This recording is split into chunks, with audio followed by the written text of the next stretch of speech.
Welcome to Rosie the Reviewer. We're your hosts. I'm Sam, And I'm Marcia. and we like World War II media, and we want to talk about it. Welcome back to Rosie the Reviewer. This week we are talking about season 2 of the TV show X Company. It was created by Mark Ellis and Stephanie Morgenstern, started airing in 2015. It aired for 3 seasons on the CBC, and it follows 5 fictional recruits at Camp X, a real training camp for covert agents during World War II on the North Shore of Lake Ontario in Canada.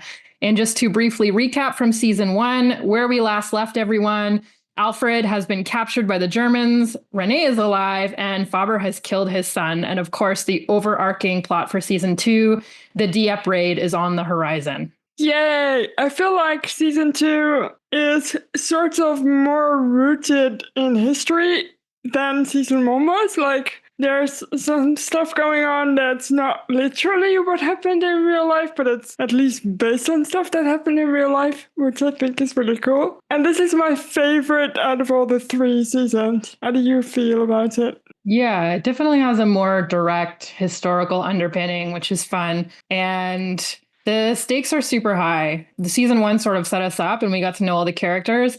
And now we're really in the thick of it. We're trying to figure out, is Faber a good guy or a bad guy? Which is going to end up being a huge plot line. Renee is alive, so what does that mean for the group? Alfred's been captured, so what does that mean? And there's lots going on in this season. It's pretty action-packed. And you also read some more stuff for this episode, right? On the Dieppe Raid.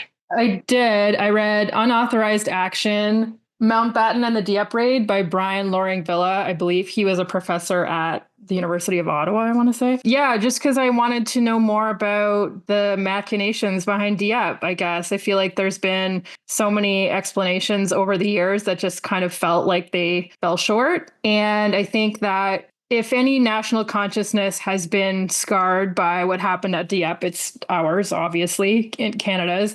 And I think that there's still this sense of wanting justification and reassurance that we didn't leave over 900 dead Canadians on the beach and in the water for nothing. They really get into that this season, and they touch on some stuff that did happen in real life. And I'm excited to talk about it. I feel like the Dieppe Raid, in terms of storytelling, especially from American points of view, has been vastly overlooked. I'm really glad we covered this show so I could learn some more about it. And hopefully some people listening to this podcast will also learn a little bit more about it. Because I didn't know a thing about the Dieppe Raid other than it was a beach landing and a lot of people died. So yeah. Obviously big time on this side of the water in Canada anyway, but I think you're right that probably outside of Canada, a lot of people, it's certainly not something that looms large in their memory of World War II. Maybe also logically the biggest landing I know about is Market Garden because it happened in the Netherlands. The other stuff I've learned about Normandy, but not about Dieppe, so it's good that we're talking about it. Yeah. So let's get into the second season.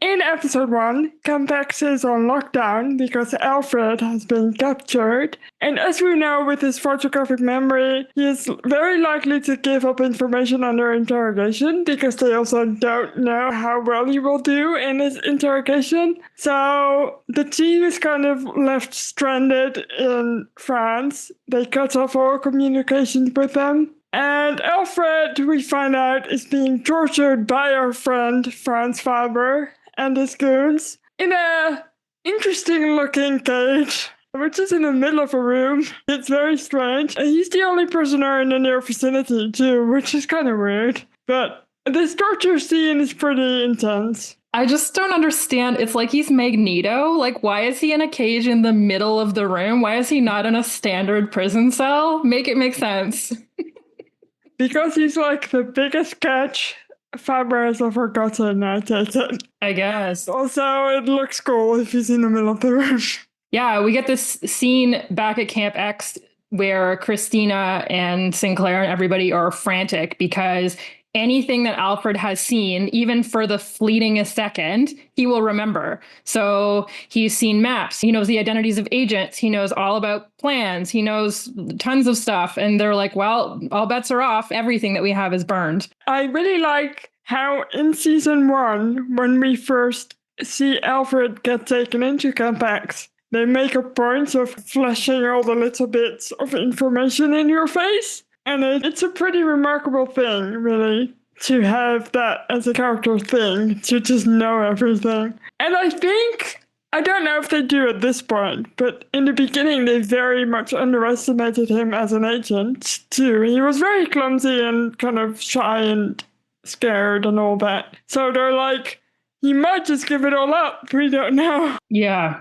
Meanwhile, Siobhan, who is our Irish nurse who turned out to be a double agent, she gets a chance to redeem herself because Tom's been wounded, but she then decides she wants to redeem herself even more. And she tries to pull a triple agent stunt situation where she goes back to the Nazis and doesn't tell them that she has revealed her true identity to Harry.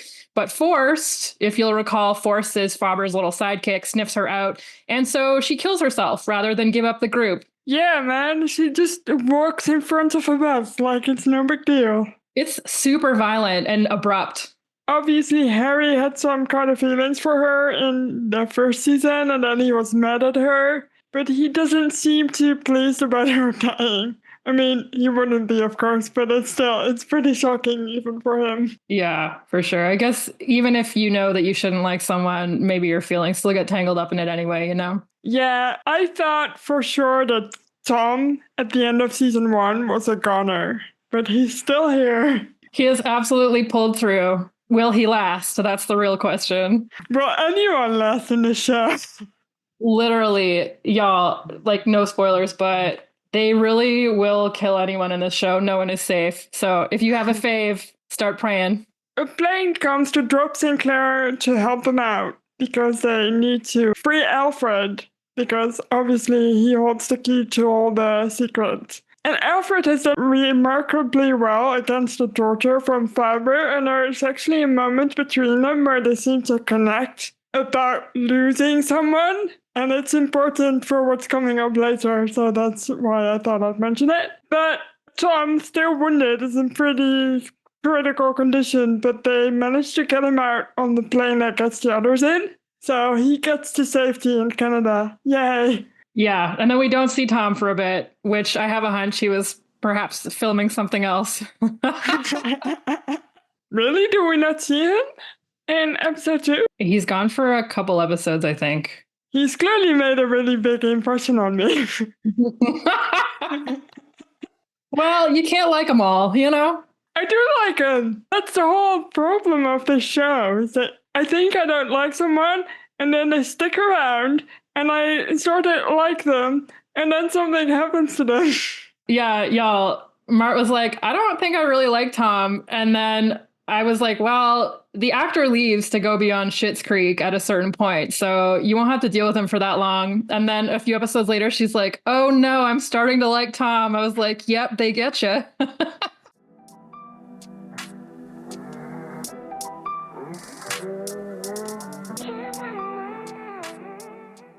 Well, episode 2, Alfred gets tossed into the same cell as Renee, our fearless leader, who we thought was dead for most of season 1. The torture is getting worse, and they start using Renee against him. There's this terrible scene where they stuff a gasoline-covered rag into Renee's mouth, and they're going to light it on fire to get Alfred to talk. It's brutal. I wouldn't have held it against them if they had actually done it. The show seems to be that kind of show to just do it. Yeah, absolutely. I didn't like this scene very much. I was very anxious for all of it. This show has done such a good job of showing that they will commit indiscriminate and brutal violence and no one is safe, that I was like, oh, they're gonna Molotov cocktail this man right in front of us. I was sure. I think the only reason that they don't is because they're interrupted, right? So we get to see a little bit of Sinclair in action. He's on the ground with the team to do some damage control. At least he tries to. And he makes contact with an SS bureaucrat, kind of a before the war friend of his. He gets him to agree to help free Alfred in exchange for getting the man's pilot's son, Klaus, transferred from a Russian POW camp to a Canadian one, which is supposed to be less brutal than the Russian one. I think we do know that there's a shocking number of German POWs did not make it back from Russian POW camps, and the reverse was also true. They were not very nice to each other in that respect. So he's probably right. And this Klaus thing, tie a ribbon around it because it's going to come back and feature later. Both their sons kind of like play together and all that sort of stuff before the war. So there's like this really sweet story behind them, even though one's a Nazi, or at least a bureaucrat, and the other one's Canadian. And you can tell that there's some real actual love going on between these two families. Yeah. You also know that because that's the case, and it's the show, that it's not going to end up great. Of course. People are going to have to make some pretty deep, dark decisions. The team are able to ambush the Germans and get Renee and Alfred back. And lest you think that Faber didn't have the stomach for violence because he didn't Molotov cocktail Renee, he kills Forrest, his sidekick, in a fit of rage. He just takes him right out. Is this where Forrest says, hey, look, I did you a favor by telling them about your son? That's definitely a factor. And I think he also holds Forrest responsible for losing Renee and Alfred. And he just loses his shit and murders him. Yes. So, yeah, no such thing as a good Nazi, right? No, I guess there really isn't. So back at Camp X, Sergeant Christina Breland believes that Mayu, who's the British commander, is trying to undermine Sinclair, but she finds out that he's actually trying to protect him. I can't really remember what from he's protecting him, but I do love the inner politics of Camp X. Yeah, we get some background stuff happening on the ground, and there is a potential where you might think that that stuff's less interesting than the stuff that's happening with the spies, but I don't think it is. I think all the subplots are pretty interesting. And it's all pretty balanced, too. Like, I feel like they each get given plenty of time in the whole, so it's quite good. Yeah, I think what had happened in this scene was that because Sinclair was not there, Mayhew is making like decisions kind of behind his back that Christina thought that she kind of like caught him in the act of doing. Yeah, like in his name, I think. Yeah. He was signing documents in his name, that's it. Yeah.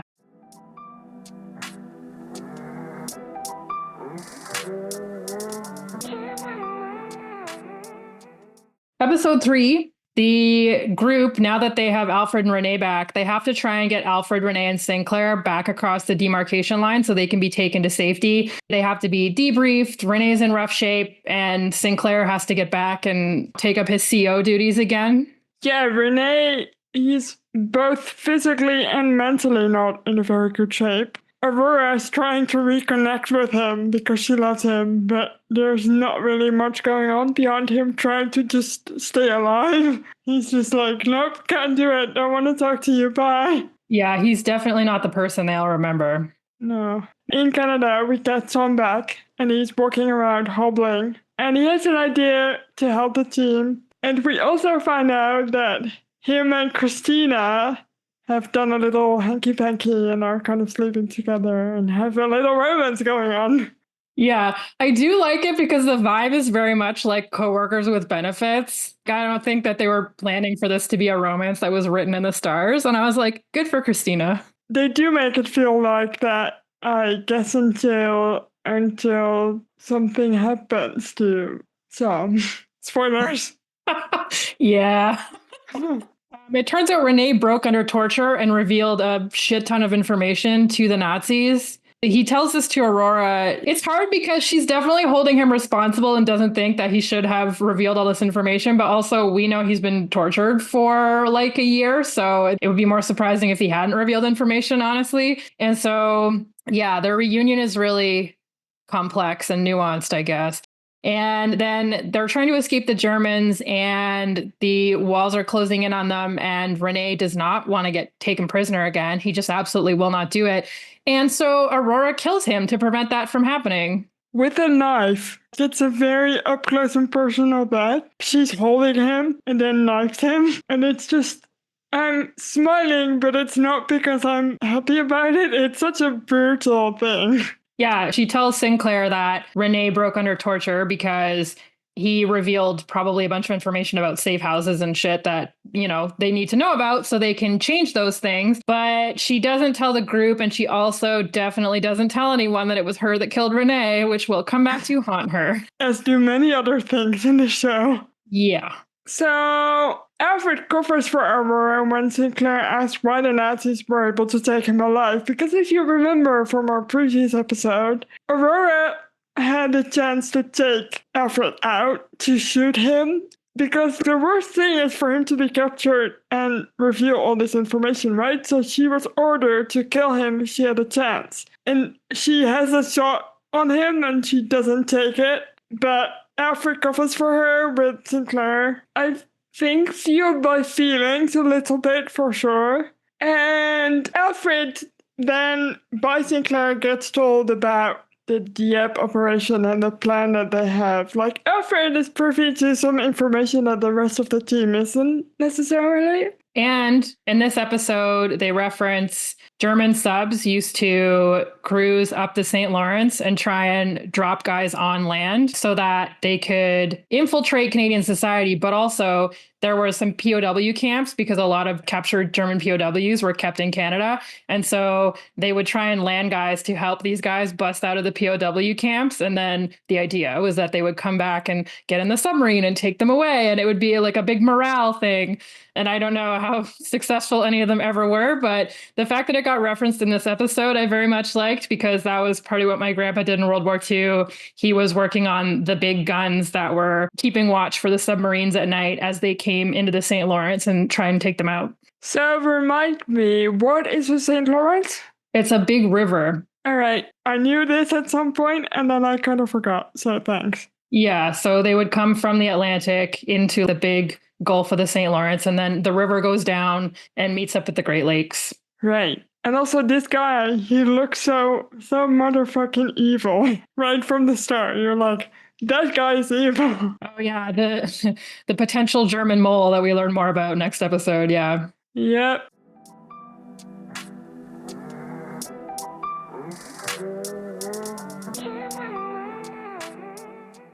In episode 4, Sinclair is trying to talk the pilot POW, son of the German bureaucrat, nice word again, from 2 episodes ago into working for the Allies. His name is Klaus Frommer, and he's played by Vincent Wagner.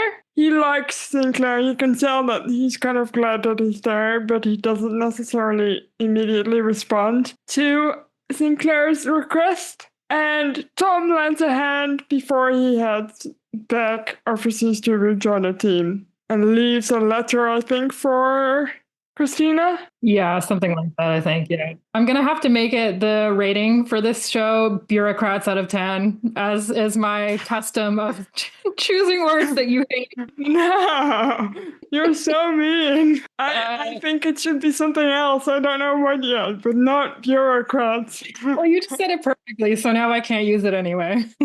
Okay. In France, Alfred switches places with a British POW to gain access to a POW camp. He has this plan that he's going to help these key officers break out so they can train the local resistance to be ready for the Dieppe Raid. So they can be on the ground, and while the raid is happening, they can try and sabotage the Germans from behind, kind of thing. The British POWs are led by George Stirling, played by Jamie McLaughlin. And they're assisted in their training by a resistance fighter named Miri, played by Sarah Alicia Garcia, who is living in the local convent. She is not a nun, she's just hiding out. And when I watched this, I wondered, do we think George Stirling is a little wink at David Stirling of SAS Rogue Heroes fame? I immediately thought this also because they were trying to break out of the prison, and I think, yeah, this has got to be, the whole person has got to be a nod to David Stirling's prison escapes. Yeah, I think so too. And also, how stupid is Alfred for switching places with a POW? I know he's kind of brilliant, but at the same time, I'm like, didn't you just get captured and released? Do you not want to stay a free man for a bit? Well, he's probably like, listen, they got me out last time. They'll just get me out again. We also get a bit more of a look into the relationship Faber has with his wife, Sabina, played by Olivia Mattes. And things are kind of falling apart between them. They're kind of drifting apart. She's not having a great time. And obviously the team spots an opportunity. Like they see this happening and they're like, we could get in between this. Right. One of the things that I think this show does a really good job of is the reason why Faber is remotely sympathetic is because of his family. And he's obviously killed his son in the previous episode, but he did it to keep him from being taken away and exterminated by the Nazis. And this has a huge impact on his relationship with his wife. Like, how could it not? But at the same time, they clearly have such a loving marriage that you're like, oh my God. Behind closed doors, you would think he would also be a dick. And then it's like, no, as it turns out, big time family man. And that makes it, really just a really interesting, fascinating thing to watch. Definitely. I also really like Sabina in season 2. I like her less in season 3. But I think in season 2, she is naive, but principled at the same time. So I quite like it. And it's good to see complex women in shows like this. Like, we don't get them enough in other shows, so yay for that. Mm-hmm, for sure. And I think Sabina is also a representative of, she's very sheltered and she's led a very privileged life. Her father is higher up in the military, which we learn about later, I think, maybe in season 3. So she's never had to endure significant hardship before. And she's kind of in the dark about what the Nazis are up to. Like, she knows what she's read in the newspapers and all the propaganda, but she really hasn't asked too many questions about it. So we also are getting that piece of it, of the German civilian who just kind of kept their head down and didn't ask too many questions. Right. Like, they make her seem like she's almost a victim of her circumstances, and she's not a victim, obviously. She's not a real victim in this situation. Like you said, she just accepts her life the way it is without looking around her and seeing that things are not the way they seem to be. And at first I thought it was they made her kind of dumb, but it's not dumb if that's all you've ever known in life. And why would you distrust the people who've shown you love and have given you happiness, and you've got no reason to distrust them? So why would you? But of course, it won't last very long. It sure will not. And of course, in this episode too, we start to wonder if potentially the Germans have a mole inside Camp X. Dun dun dun. I didn't feel this very strongly. I think it's because we see the guy very briefly at the end of the last episode, like for 2 seconds. And then I already kind of forgot about him again. So at the end of the episode, I was like, wait, what? What's going on? Yeah, he's pretending to be a doctor, and he goes into the camp so he can make contact with Klaus, the son of Sinclair's bureaucrat friend. And they're potentially planning shenanigans, but we don't know exactly what yet, I think. No, we're finding out in the next episode or the episode after. I don't know.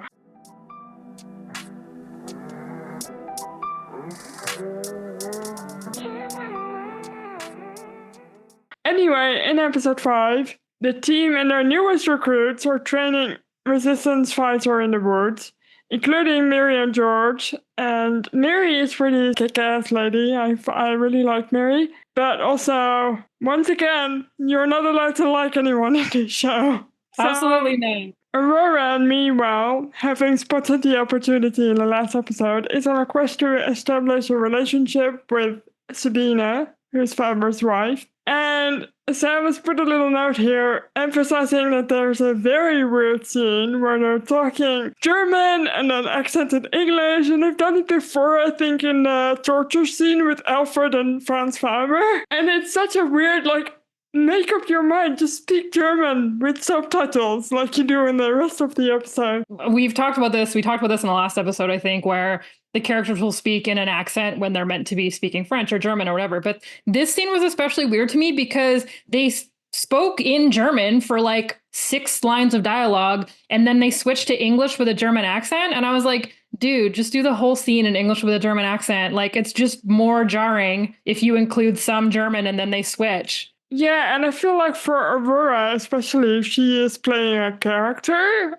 so the accent actually helps you like distinguish her between when she's playing the character that she's playing for Sabina and when she's being Aurora. So I agree with you. Just stick with English. If you're gonna switch between the two, just do one of the two. Yeah, this was the most egregious example to me. That's why I made a note of it. I was like, why did they do that? I know both of these actresses speak fluent German, so it feels like almost a little bit of a boast. Like, look at us speaking perfect German. I feel like they figured either everyone speaks German and French or no one does. And I think that, like, I would guess that probably Neil's actor and Tom's actor and Harry's actor probably don't speak French and or German. So they were probably like, well, we're just going to have them all do the weird accented English thing. I applaud them for acting in a language that isn't theirs. I feel like this is a difficult thing to do. So It's true. Tom makes contact with a doctor who is smuggling Jews to safety in order to work with him, but actually it turns out the doctor is killing the refugees and taking their money, reminiscent of Black Book. And Tom convinces the others that instead of the doctor, they can run the smuggling network, but they'll like actually do it. this plotline, man, it hit me quite hard. I almost wonder if I should have seen it coming, because at the start of it, there's like a couple of Germans leaving the doctor's office. And the doctor seems to be playing both sides a little bit, and he says he does it to maintain his cover, but it's a bit suspicious. And also, the way he gets rid of these people is very gruesome. Like, he just chops people up into pieces and keeps them in his cellar. Yeah, It's gross. there is. In episode 6, Harry makes a plan to assassinate a German general, despite Aurora's orders telling him not to because she fears repercussions. And Aurora uses Sabina to gain information about the general's whereabouts. So things are kind of heating up for the team in this episode. Yeah, Aurora does not like Harry's plan, but she feels compelled to help him with it to make it go off as smoothly as possible and reduce the likelihood of potential repercussions. But the team is having a really hard time with her leadership. They don't really know what happened with Renee. They just know that he died near her, I guess. She's obviously really fixated on this angle she's working with Sabina and Faber. And the rest of the team is just kind of like, well, she's not really present as a leader. And so Harry in particular is taking advantage of that. And also, Harry feels so guilty about what happened with the nurse, still with Siobhan, that he wants to kind of prove himself, and he's very angry also. So there's something brewing underneath his skin. His face is hardened, the acting is hardened, like it's very tense. Yeah, for sure. They go on with the assassination and they are able to frame a Nazi for it. And of course, the Gestapo doesn't want to admit that someone from the Gestapo was quote unquote involved. And so Faber is directed to kill an entire French village in retaliation for quote unquote resistance involvement. Yeah, I mean, obviously, this was something that the Nazis really did time and time again. And Faber tries to make the call to save some of the villagers. He originally decides that they're not going to kill the kids. And then someone's like, well, who's going to take care of the kids? And he's like, okay, we won't kill the women either. We'll just kill all the men. But the fact that so many innocent men and civilians will be killed anyway just drives the point home of you can't be a good Nazi. And I think that's like super crucial as we move more and more into this season and we do know more about Faber and potentially we can sympathize with him a little bit more. And Harry feels responsible for all this, of course, because he planned the assassination.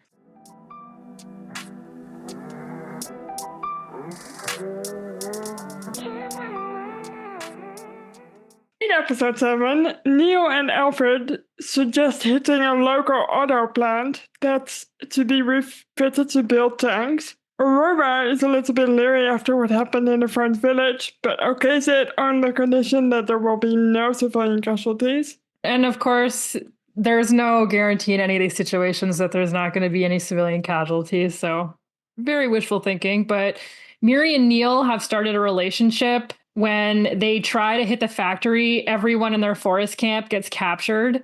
But Miri manages to rescue Tom, Neil, and Harry. But unfortunately, all their British POW friends and everything are all taken away by the Nazis. Sad. Also, in this series, in season 2, Neo is still plagued by his trauma of having killed a German radio operator, and he sees him in his dreams, telling him that making him wait is cruel. So Neo is still having a bad time with all the killing, and Miri's like, tell me about it, let me in. And he's like, nope. I feel sometimes in TV shows, after a few episodes or a season go by, the characters sometimes just magically, characters who have died never get mentioned again, or characters who have trauma, it just never comes up again. And I like that in this show, things that happened a long time ago still reverberate and impact current events the way it would be in real life. At least they do in season 2. In season 3, it's no longer as obvious as it is in season 2, but at least it's still in season 2. So meanwhile, Aurora has gotten pretty close with Sabine,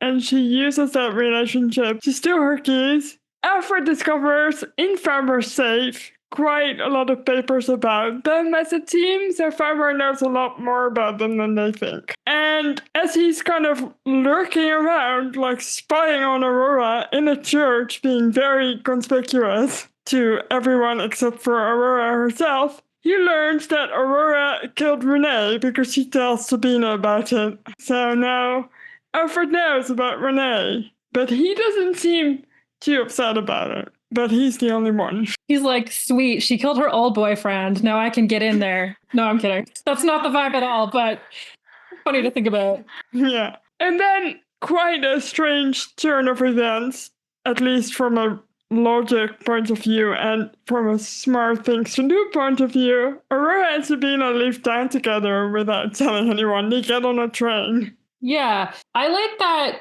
as our female lead, Aurora gets to fuck up and be messy because obviously she's gone a little off the rails after she had to kill Renee. She feels like maybe if she had managed things differently, things would be different. And so she's trying to go off on this side quest to maybe redeem herself and figure things out on her own. And of course, her not working with the team is going to cause problems for everybody, but she can't really see that right now. She's going to do this reckless thing and hope for the best. I feel like she's also trying to find a way to get some good stuff happening for the team again and kind of find a way to get them all on track together again. So that's another thing. And I like that. Well, what she's doing is a little bit reckless. It doesn't feel stupid. It's maybe ill-advised, but it's not like a dumb thing to do. She's clearly thought about it. She thinks she can turn Sabine. Yeah. And as you say, the team has had a string of unfortunate happenings. It's kind of just one thing after the other. And broadly, 1942 was not a great year for the Allies, generally speaking. So I think this reflects that. She wants to do something that feels like it'll actually make a difference, and it's a big swing. Spoiler alert, it's not gonna get much better for the Allies anytime soon. Yeah, we're coming up real close on Dieppe, y'all. Breathing down its neck.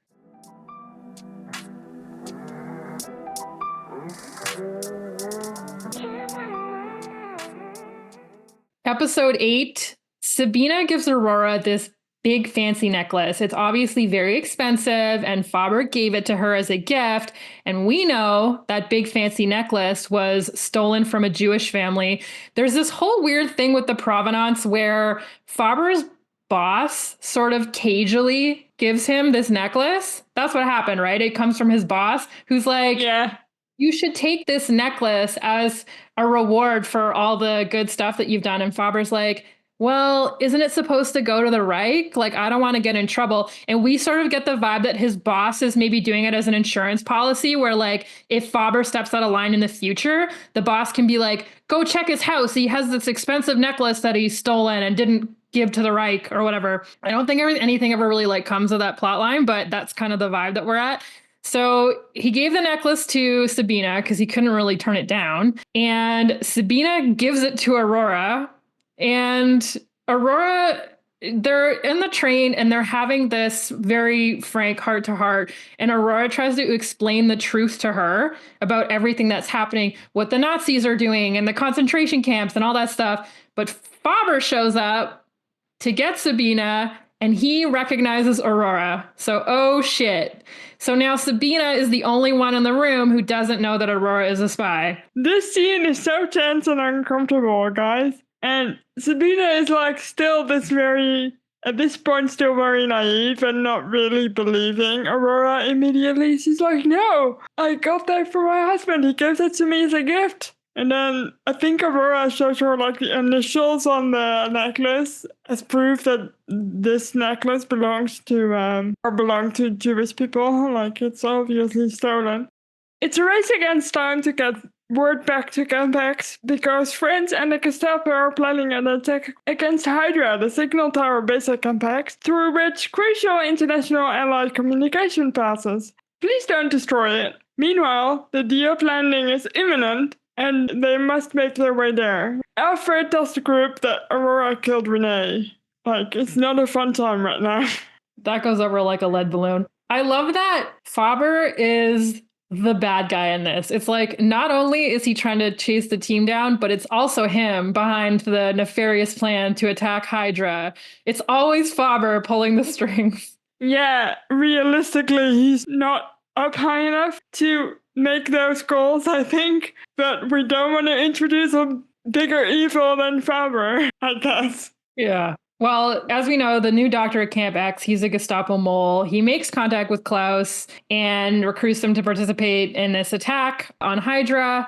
There's a very tense scene where Klaus has this, it's like a piece of, I don't know, it's like an explosive where if you snap it, it'll explode and destroy everything for whatever distance around him. And he's just about to snap it and Sinclair's trying to talk him down. And it's clear that he won't be talked down. And then Sinclair says Christina, and she shoots that man in a heartbeat. The second that she hears Sinclair say her name, it is super badass. I agree. Christina is like the best character in the show. Like, she's tiny in this, but she's so cool. Yeah, I really loved that scene, for sure. So we're getting to the meat of the season. We're getting to Dieppe. In episode 9, it's 5 hours before Dieppe. Alfred explains that they will be using the Dieppe attack as a cover for a raid on a German long-range radar station. Aurora, who's been on the train, returns, but everyone else thinks she's being very suspicious. Like, the scene between her and Faber in the last episode was very tense. I don't know if I think it's very realistic, but she threatens to expose Sabine as a double agent, basically. And he lets her go. I'm like, would he really let her go? But I guess he does. That's Faber's thing, right? His one weakness is that he loves his wife more than he loves his job. So when Aurora's like, oh, I'm going to tell everyone that she was hanging out with me and I'm a spy, so they're going to think that y'all are both sus. He's like, great, don't do that. Maybe you should go away. So Aurora's late, and they're all very upset with her for being so late. Yeah, the Dieppe Raid is coming. It took place, well, it was supposed to take place before sunrise on the 19th of August, 1942. And Alfred is on a side quest during the raid to steal the secrets of the Enigma code. He's trying to steal some code books and the new 4-rotor Enigma machine.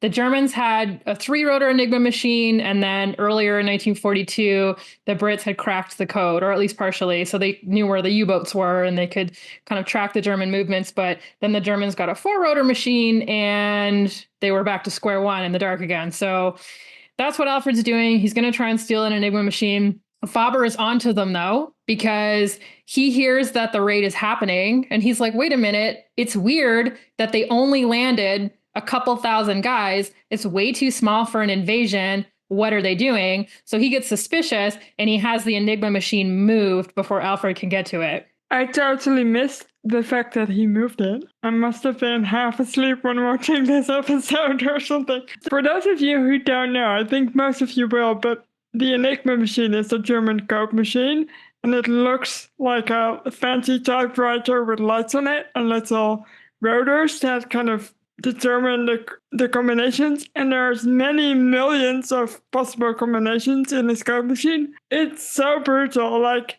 every submarine had one. So, and they used to change the code book, the combinations very often. So even if they cracked it once, then they would just get onto a new combination of things, and it just was impossible for the allies to crack. So that's what they were trying to do at Bletchley Park in London, or outside London, I think. Is it outside London? No, it's not. It's somewhere in the UK, but that's fine. An undisclosed location. It's probably, I think it's near Milton Keynes, which is where, if you're a Formula One fan, that's where Red Bull is. So that's why I know. But oh my goodness. Don't bring your unrelated. Formula One. Don't bring your Formula One into this.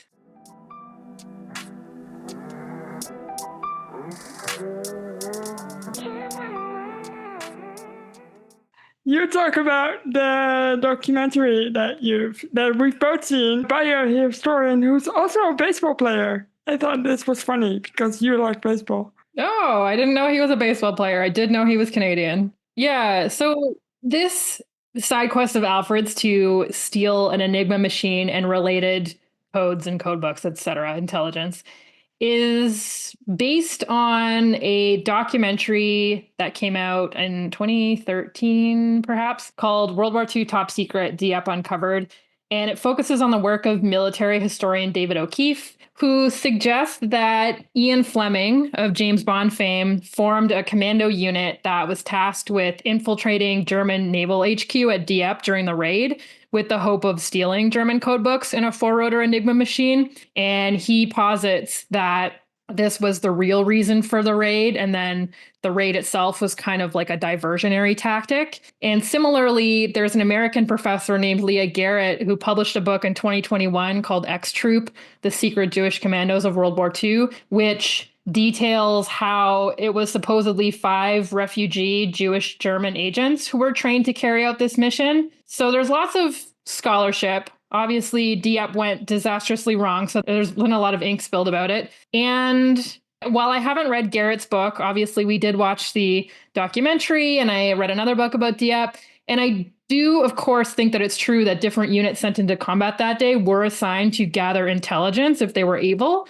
which was kind of an obvious goal of any raid that the British would have planned on a German-occupied port. But I'm not convinced I've seen a smoking gun that suggests it was the primary reason for the Dieppe raid. The documentary is very flashy, and it makes it seem like it's this big revelation. And it is. For years, this information wasn't known. But I've also, just before this podcast, listened to an interview with David O'Keefe, and he's less adamant about it being the reason for the Dieppe raid, but it's definitely a key part of the Dieppe raid. It makes it seem like he's less convinced that the Dieppe raid was set up to be like a diversion for this thing, and more like it's an important piece of it, but not the crucial piece. But the documentary definitely looks that way. It's also the way it was edited, I think. It's like a true crime reveal thing going on. Oh yeah, very much. The screen would go black and words would just flash up on the screen, like research breakthrough or whatever.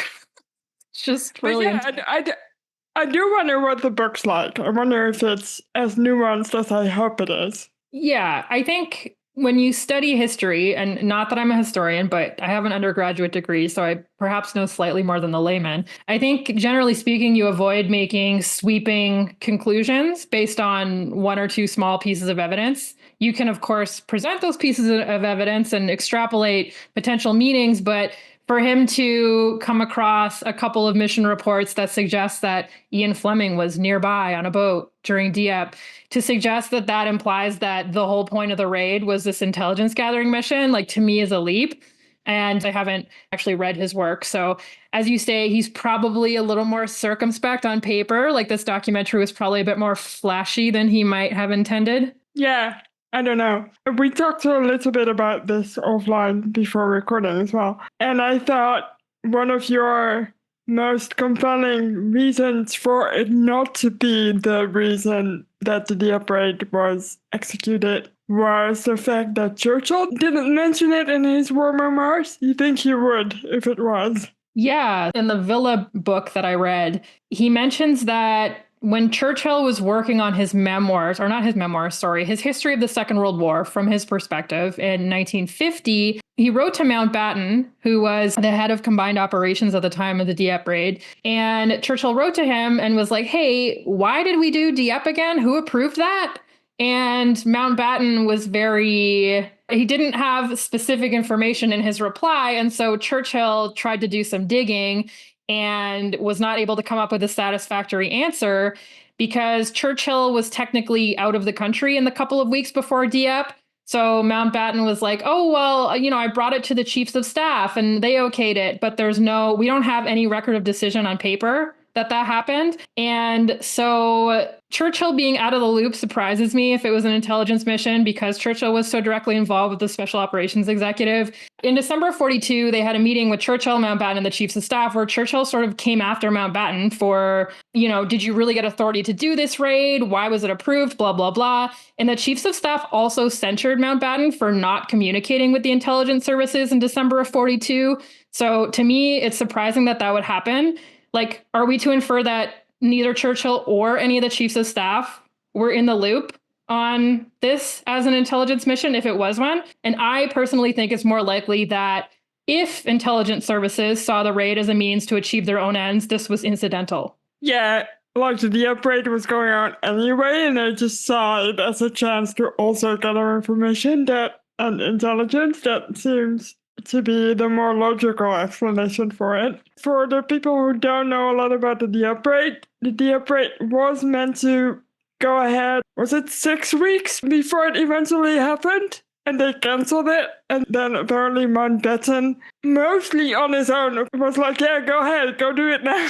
They had been planning, essentially, Mountbatten got promoted, I think, in 1941, and he had been a captain of several ships in the Navy, but all of those ships had sank. So I'm not even sure he was that great of a captain. But anyway, he was close with the royal family, and he had the backing of some very powerful figures like Lord Beaverbrook, who basically owned the media in Great Britain. And so he got promoted into this job where perhaps he was undertrained and was a little new and didn't necessarily know what he was doing, but he had been given all of these resources to plan a series of raids. And so there was 2 raids that went off, and I think February, March 1942, but those had been largely planned by his predecessor. So they went off under his watch, but he knew that people in the know would know that they weren't really his work. And so he had planned Operation Rudder, which was kind of the predecessor for the Dieppe Raid. And then it got canceled in early July. And then they made the decision to remount it without appreciably changing anything as Operation Jubilee in August. And there was tons of problems and flaws with that plan. And we saw that play out on August 19th, 1942. Yeah, the Allies seem to have bad info on Dieppe in general. Like, they thought there wouldn't be a lot of German resistance. There was. They thought the beaches would be more accessible. They weren't. They had pebbles and the tanks couldn't get up the beach. Like, it was just basically a clusterfuck. The original plan, too, was not a direct frontal assault on the beach. They were going to flank it from the sides after a prolonged aerial bombardment. But then the Air Force were like, we don't want to commit any bombers to this because we need them for our other bomber shit that we're doing. And then the Navy was like, we don't really want to commit any capital ships to this because we need them to run convoys to Russia and do XYZ, all this other stuff. And so the plan ended up being frontal assault with very little air and naval support. And it's like, well, perhaps this plan should not have gone ahead once it was so dramatically changed from what it was originally supposed to be. So they learned a lot from what not to do for upcoming beach landings, like Normandy. Right, but an expensive way to learn that you shouldn't launch a frontal attack on a fortified position. They left like 900 men on the beach that were just dead, and there were like 2,000 people captured or something, and there's so many people dead. I feel like the general consensus on whose fault this was, Mountbatten obviously gets a bad rep, especially in the book that you read, and a lot of it is on him, but I feel like the general consensus is that everybody fucked up. Everybody in higher brass just made bad choices, even on the day. Like, some of the choices made on the day are so weird. Yeah. Well, I mean, and there's just so many different moving parts. Churchill really wanted raids to go ahead because basically in 1942, at this point, the British have suffered the fall of Singapore, the fall of Tobruk. It hasn't been a very winning time for them in the past little while, so they could use a win. There's tons of pressure from the British public and from the political establishment to do something. And so Churchill has these grand plans for, okay, we're going to invade Norway. And everyone's like, well, that's a terrible idea because the Germans have heavily fortified it. And then they're like, well, we're going to do Operation Torch, at the time called Gymnast, in November. And that is what they ended up doing. But at the time, they didn't know that, to invade North Africa. And the Americans were like, we think that North Africa is kind of a British imperialist thing. We don't really want to be involved with that. Meanwhile, you have the Soviets who are neck deep in it with the Germans on the Eastern Front. And they're like, hey, it would be cool if y'all opened a second front. So there's all these different pressures, but everybody wants different things. And so this idea of leading a series of raids where the armed forces would get to get some practice in and get some combat in, and potentially it would be a morale booster. In concept is not the worst idea, but in practice, it just didn't work out. They just didn't have a plan that would actually work. And then I think the snowball started rolling. And by the time it got to actually carrying out this plan that had pretty low odds of success, by all accounts, it was almost too late to cancel it. They had canceled so many raids before that they were like, well,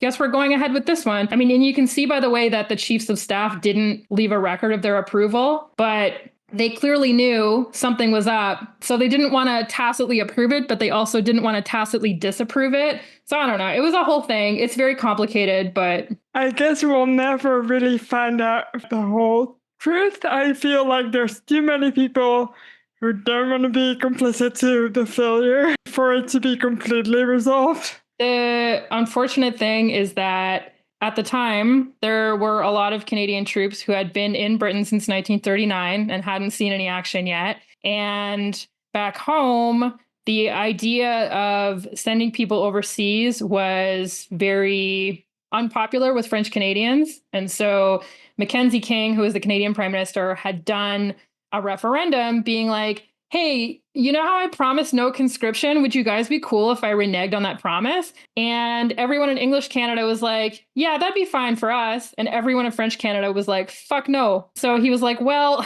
we already had a crisis in World War I about this. So he was very, very leery about anything that would cause Canadians to have high casualties, anything where there'd be this huge demand for Canadian troops overseas that might force him to bring in conscription. And so when they heard about the plan to invade North Africa, they were like, absolutely not. We're not going over there because we don't want to do this piecemeal thing where you throw Canadians in here or there or whatever. We want to fight all together and we want to be instrumental in victory in Europe. So after they had refused to fight in North Africa and they heard this idea for this raid on the coast, they're like, that's perfect. Our guys get to get in some combat experience and it's going to be a morale booster for us here at home too. And probably the casualties won't be too high because it's just supposed to be a raid. And so the Canadians got involved in this, but unfortunately, the Canadian commander who would have had veto power over the project, he's being leaned on by all these much more powerful dudes who are like, we have to do this. Like, we have to carry it off. It's fine. It's fine. It's fine. Don't worry about it. And they all have way more experience than him. So he's like, okay, like we have evidence that he had his doubts, but he didn't feel like he could really push back. Everybody is a loser except for the Germans, I guess, in this situation. Yeah, because honestly, I think the Germans learned lessons that worked out for them. Like they learned more about fortifying their beach positions and that kind of stuff. So really, probably not great. Yeah, like thankfully for Normandy, the Allies went on and took aerial photos of the beaches to make sure that they wouldn't run into the same trouble as they did in Dieppe. So they did learn from it, but at what cost? Like the cost is way too high, obviously. Well, and the thing is that they knew that that harbor was heavily fortified. That's why they had originally planned to have this heavy bombardment precede the landings, but then that didn't end up happening. And they were like, well, hopefully we just overcome that by landing in the dark and taking them by surprise. And then they were late, too, so they didn't exactly end up arriving in the dark. So they lost the element of surprise. They sure did. And the Germans pretty much immediately rallied and killed everyone in sight. Great. So there's a quote from the book I read called Unauthorized Action, Mountbatten and the Dieppe Raid by Brian Loring Villa, where he says, Dieppe may have been the biggest raid in history and the largest air battle of the Second World War, but it also won the dubious distinction of being the most tragic and in ratio to participating forces, the most costly Allied offensive of the war. And this is certainly true as per the Canadian forces. It was the most costly in blood for us. 6,086 soldiers went out, including almost 5,000 Canadians. 3,623 were killed, wounded, or taken prisoner. The Canadians suffered a 68% casualty rate, including over 900 dead. It's wild to me, the accusation that still lives a little bit, that these soldiers were just used as practice for another raid, for like the bigger Allied invasion. It's so brutal. There's a quote from one of the guys who was there in the Villa book where he basically says that, you know, we went in and we didn't win, but we did our best and we don't want to hear about basically being used as bait or whatever. And I'm like, yeah, that's like, of course, that's going to be your reaction. You don't want to think that a whole bunch of your friends died for nothing. And you don't want to be perceived as a victim or, you know, somehow foolish for having gotten involved in this situation where all these lives were thrown away. Like, you want to feel like it had meaning. And like, ultimately, I don't know how much meaning it did have, but. No, that's the one thing I like about, well, I like more things, but it's one of the things I like about the documentary, because there's an interview with people who were in Dieppe who survived after being taken prisoner. And this man, he thinks about all his fallen brothers, and to him, the idea of there being an intelligence raid to give it meaning is really helpful for him in that moment, and I quite like that. Even if it's not the main point of the Dieppe Raid, it's good that it gave some of these men who've really suffered because of the Dieppe Raid a sense of closure and a sense of meaning in what was for them a very tragic raid. So I like that about it. Yeah, for sure. And I definitely, of course, understand what would drive a historian like David O'Keefe to try and find that meaning and create that closure for those guys, for sure. One thing I did want to recommend to people, if you go on the Juno Beach Center website, there's a section called Dieppe in Their Own Voices. You can just Google it. That's how I found it. And it has a few different interviews with people who were involved, including a resistance fighter, I think, and a fighter pilot and that kind of stuff. And it's very moving. And also, if you want to check out the documentary, whether or not you agree with the historical conclusions drawn, I agree with you that the interviews in it are quite evocative. I will put a link to what you just mentioned on the website, just to make it easy for people.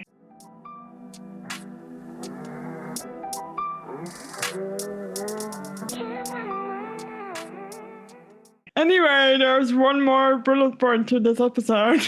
In case you forgot, we were talking about X Company. As it did in real life, Dieppe goes sideways in the episode immediately. Aurora tries to rally the others into a last-ditch attempt on the radar station anyway. And I do like the scene, because she's like, look, I'm gonna go ahead and go in there, but I'm not gonna make you. I'm not gonna order you to go in there as well. And that's when they come back together again, and they're like, of course we'll go. Yeah, it was nice to see the team come back together, for sure. In episode 10, it's kind of like a two-parter. It picks up right where 9 left off. Neil and Tom, with the help of 4 Canadian soldiers from the beach, cut the phone lines to the radar station so that it'll be forced to broadcast basically unencrypted on the radio, and they'll be able to listen into that.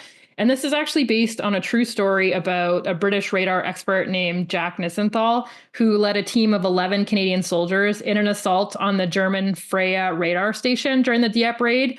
They encountered stiff resistance, as you might imagine. And this is when Nissenthal developed the plan that we see in the show to cut the German phone lines around the radar station, forcing them to broadcast the radar findings over the radio, allowing the Allies to listen in. Only Nissenthal and one of his men made it back to the beach. But because of his work, the Allies were indeed able to intercept radio communications about German radar positions, which incidentally allowed them insight into Freya's abilities, as Nissenthal had predicted. And he later worked on the development of radar jamming technology, which is pretty cool. I love this. I love that this is rooted in actual history again. I wish every episode had that. I guess it does in a way, like many of the details are actually true in real life. Meanwhile, Aurora and Alfred have gone off together to try and blackmail Faber into helping them. But first, they make out about it. They have to do a little smooch. Because Renee is dead and buried, I guess. I'm kidding. They're very polite about it. They have this theme in the show where Alfred doesn't say Aurora's name because it feels and tastes weird to his little synesthesia brain. And then she asks him, what did it feel like when you said my name? He says her name in some other episode.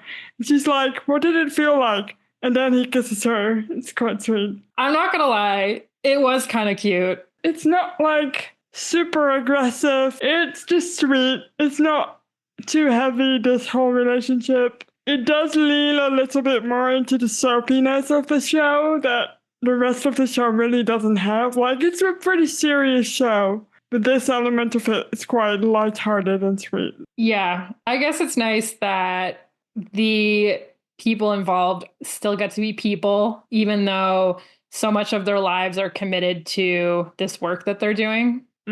Unfortunately for the Tom lovers in our midst, Tom goes over a cliff trying to buy Harry time to get a message to the British and Canadian ships to get away while the Luftwaffe are refueling. And tell us about the scene on the beach. No! That's what I said in chat when this happened. I was like, no, Tom, I started to like you. And also, we see him go over, we don't see him fall, but then we see Neil. Poor Neil. Neil's got to deal with all of the dead people in the show. We see him go over to him, and he's still alive, which is kind of the worst part of it, I think. And then he's like, tell me what to do, tell me how to save you, and it's very sad, and he's very anguished, and I might have cried a little. Yeah. It was a huge bummer, y'all. And then immediately they have to go back to work because they almost get caught by a German soldier and they have to pretend to be locals. They see all the dead soldiers on the beach, too,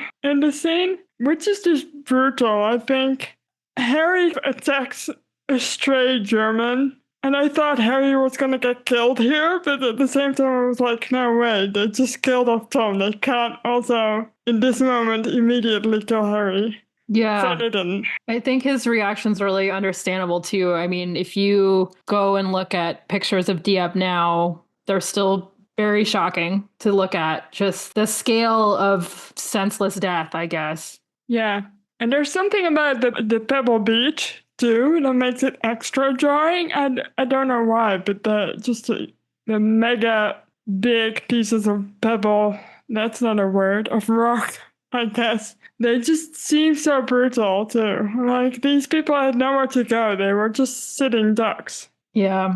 We also find out in this episode that the British have been choosing not to believe in the Germans' superior radar technology, which I learned about in a recent episode of the podcast Cautionary Tales. When the Germans were just clearly figuring out what the British were up to at every turn, Churchill was like, man, during the Dunkirk evacuation, did we accidentally leave behind one of our radar machines? And they did. But what had happened was the Germans found it, took it apart, and they were like, ours is better. So the Germans already had way better radar technology than the British. And then there just seems to have been this willful decision not to acknowledge that for far longer than there should have been during the Second World War. I feel like the Germans at the beginning of the war, until probably the halfway point at least, were better at many things.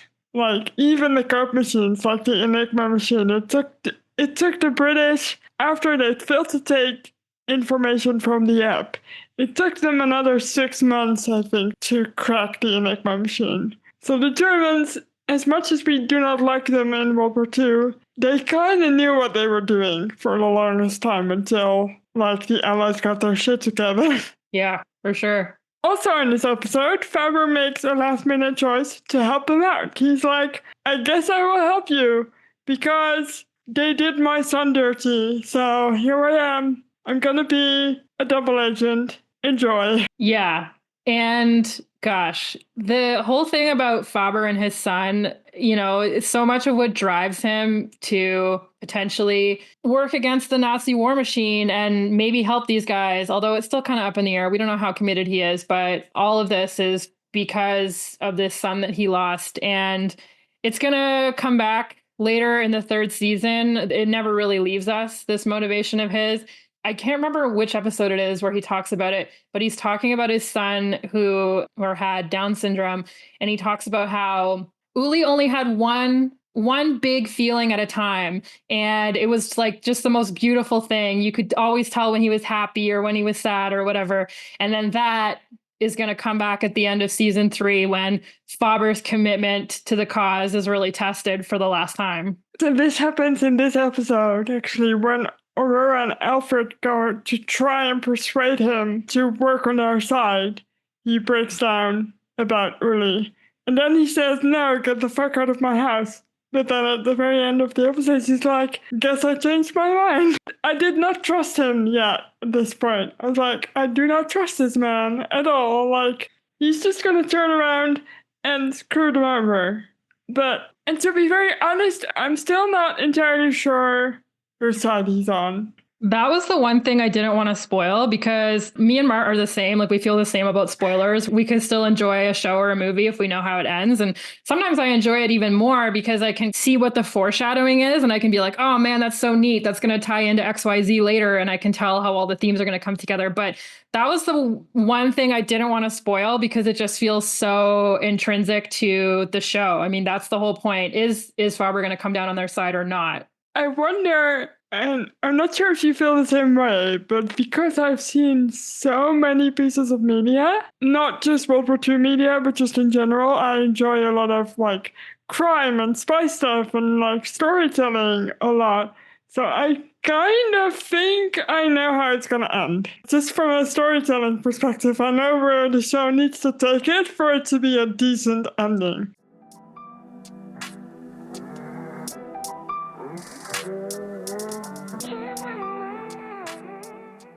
Are you reading anything? Yes. Yesterday I was waiting for an appointment, so I started a new book on my phone, and it's called In Byron's Wake, The Turbulent Lives of Lord Byron's Wife and Daughter, Annabella Milbank and Ada Lovelace by Miranda Seymour. And Ada Lovelace is widely considered the first computer programmer because she developed an algorithm for the computer developed by Charles Babbage, who is known as the inventor of the computer. Cool. That's a different kind of book. Yeah, I'm excited. I think they were two women who potentially could have lived in the shadow of Lord Byron because he was such a personality. But the reason why Ada became so involved in computers and mathematics was because her mother did not want her to turn out like her father. Don't feel like your dad. Be smarter. Yeah. Yeah, I'm still reading. I'm nearly finished with... that's not true. I'm not nearly finished. I'm somewhere into the book called The Spy Who Loved by Claire Mully. And it's funny because we've both read Agent Zoe by Claire Mully, and Agent Zoe, Elżbieta Zawaka, she was a woman who did not give a shit about men. And this book is about Christine, what's her last name? I've forgotten her last name. About a spy who loved men very much. And he was very much loved by men. So they're like polar opposites almost, and it's really interesting, and I can't wait to talk to Claire Mully about it. Amazing. Spoilers. And that's it for me. I'm not reading anything else. I'm kind of feeling a little bit overwhelmed with all the books I'm supposed to read. I know. I have a list. Can you believe we've done more than 60 episodes at this point? It's crazy. Truly wild. Yeah. So I guess that was our episode about season 2 of X Company. We will be back next week with season 3. But for now, thank you for listening. You can follow us and find us wherever you get your podcasts. You can follow us on Instagram if you'd like, at Rosie the Reviewer Podcast, or you can visit our website, rosieTheReviewer.com, for more information and lots of rabbit holing, if you enjoy that kind of thing. And don't forget to send this episode to your Canadian friends, because it's an awesome Canadian show. So do watch it. Thanks for listening. Bye!